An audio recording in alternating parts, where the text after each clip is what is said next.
Buruh di tanah air, khususnya di Sumatera Selatan, bisa sedikit bernafas lega. Pasalnya Omnibus Law Undang-Undang Nomor 11 Tahun 2020 tentang Cipta Kerja telah dinyatakan inkonstitusional oleh Mahkamah Konstitusi berdasarkan sidang hasil uji materi. Dengan putusan tersebut tentunya disambut syukur oleh serikat buruh, sehingga serikat buruh akan berusaha meyakinkan kepala daerah tentang Undang-Undang Cipta Kerja dan turunannya yang inkonstitusional, khususnya dalam penetapan upah minimum, agar dilakukan pembahasan kembali dengan pihak buruh dan Dewan Pengupahan. Ketua KSPSI Sumsel Abdullah Anang akan berusaha menyampaikan hasil putusan MK tentang Undang-Undang Cipta Kerja Nomor 11 Tahun 2020 ke Gubernur Sumatera Selatan. Melakukan dan meyakinkan semua pihak, khususnya kepala daerah, bahwasanya Undang-Undang Nomor 11 Ciptaker, turunan daripada beberapa turunan daripada undang-undang tersebut, menurut kami itu juga inkonstitusional.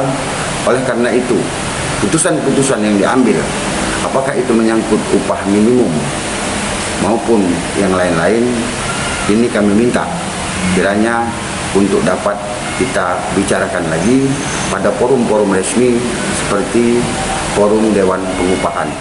Keterangan senada pun disampaikan Ramlianto selaku Ketua Serikat Buruh Sriwijaya atas putusan MK tentang Omnibus Law Undang-Undang Cipta Kerja Nomor 11 Tahun 2020 yang menginginkan agar segala peraturan yang dikeluarkan untuk ditangguhkan, terutama tentang penetapan upah minimum, tidak mengacu pada PP Nomor 36. Meminta kepada gubernur dan bupati dan wali kota lainnya untuk segera tidak mengacu kepada PP 36 tentang masalah upah yang hari ini kami persoalkan tentang UMP itu harus ada kenaikan karena dari serikat buruh serikat pekerjanya bahwa acuan daripada Undang-Undang Nomor 11 Tahun 2020 itu harus ditanggung. Berdasarkan putusan MK tentang Undang-Undang Nomor 11 Tahun 2020 tentang Cipta Kerja bertentangan dengan Undang-Undang Dasar tahun 1945, sehingga Undang-Undang Cipta Kerja pun harus diperbaiki. Firman Hidayat, PAL TV.